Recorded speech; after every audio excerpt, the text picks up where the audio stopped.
All right, when we roll, what is the number one priority that should be in your mind when you are sparring with your training partner in your Brazilian Jiu Jitsu school? Specifically, in my Brazilian Jiu Jitsu school. I'm al-Aziz, the owner and head instructor of Semper Fortis Jiu Jitsu here in San Antonio, Texas, and I am going to tackle this week's question of the week. So, in my school, and I believe it should be across the board at all schools, but I don't control all schools. But in my school, when you spar, aka rolling, with your training partner, your number one objective is don't injure your training partner. It's not get the submission, get the dominant position, impress the professor with my latest move and quick submission. No, your number one objective, don't injure your training partner. That's how you be a good training partner. Now, if you're at a school where, people are getting ready to fight, in the UFC, those fighters, they may have different objectives and different training.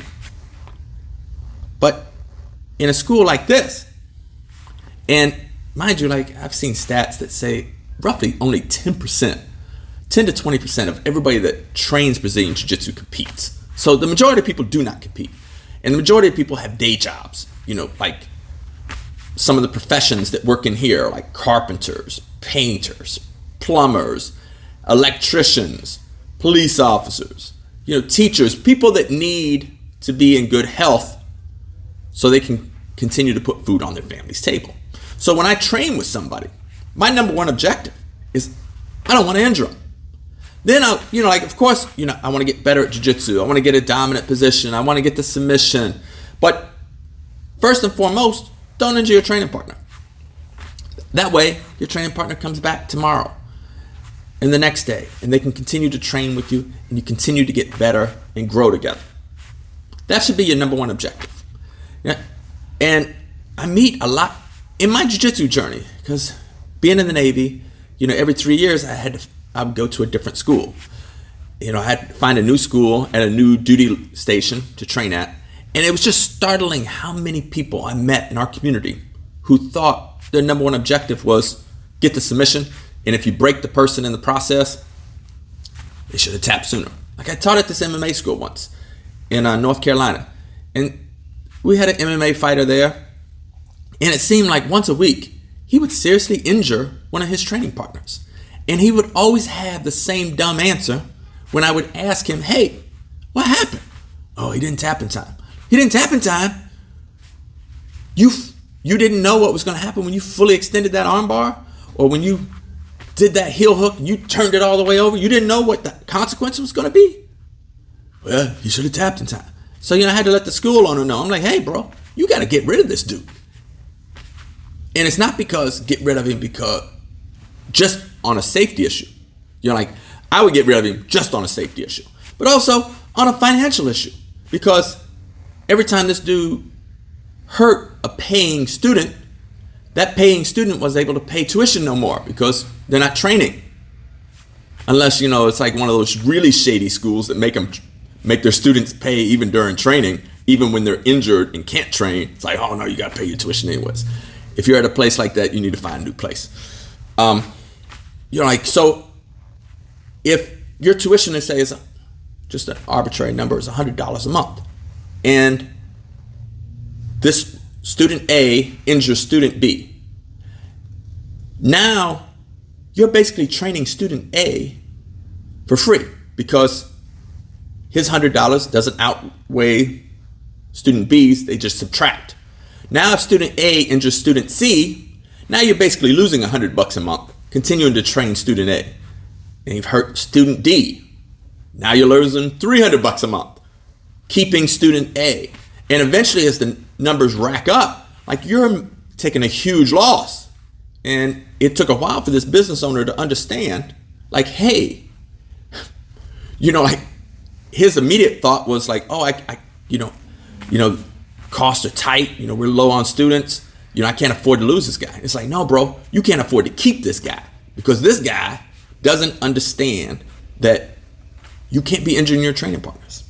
And specifically, like another thing that I want to talk about is like if somebody is coming back from an injury, or in some cases still injured, like I talked about in a previous video, like 3 of my black belts. One of them just had major ACL, MCL reconstruction on their knee and is coming back training and sparring.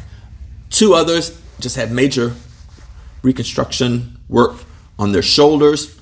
They're coming back training. Coincidentally, they're all 3 black belts. But if you get selected by one of these 3 black belts, that they're trusting you to train with them, you should take that as an honor, but also you should focus on don't injure your training partner. Like for my black belt that had knee reconstruction, like I would be a total jerk to be rolling and heel hook him or hit him with a knee bar. It's like, hold on, like the knee is still in recovery. Or my 2 black belts with the right shoulder surgery. Total jerk if I just attack that bad shoulder. And like I rolled with both those black belts this past week, and in both cases, they used their bad arm to like hold one of my arms. And I realized that, yeah, I could fight it and maybe, jerk and get my arm back. I was like, that's their bad arm. I'm not going to do it because 1, we're training partners. These are my friends. I do not want to hurt my friends. And if you're the kind of person that the tap means so much to you in sparring that you will hurt your friends, you really need another place to train at because you can't train here. So, and keep in mind, I'm not talking about like if you go to a tournament. If you go to a tournament and you're competing against somebody who's coming back from an injury, that's on them. Like when you enter a tournament, you should be 100%. And that's on them, so if a guy's coming back from an elbow injury and he's competing against you in the IBJJF or the NAGA or something, I would not stop and not do an arm bar on that person just because they're coming back from an injury, because that person should be in full health. So there's no, don't attack my bad injury. But when you are rolling with your training partners, absolutely unacceptable to attack a bad injury. So I want to close that out with this. Remember, number 1 objective when you're training in here is don't injure your training partner. Think about their safety. Think about what's happening in their life and how when you roll, aka spar, all you're doing is you're just trying to get better. There's no world title at stake. There's no money at stake. The only money at stake is the money that they won't make if you injure them, or the money they're going to have to spend on their recovery. So don't do that. Don't be a jerk. It's like, matter of fact, that'd be a good litmus test. When you think about a move and you're like, is this a move a jerk would do? If the answer is yes, don't do that move. All right, I digress. That's my answer to this week's question of the week. Got a question for next week? Comments, insights, feel free to comment below. And any ideas for next week's video, feel free to write below and I'll be more than happy to answer your question. All right, ciao.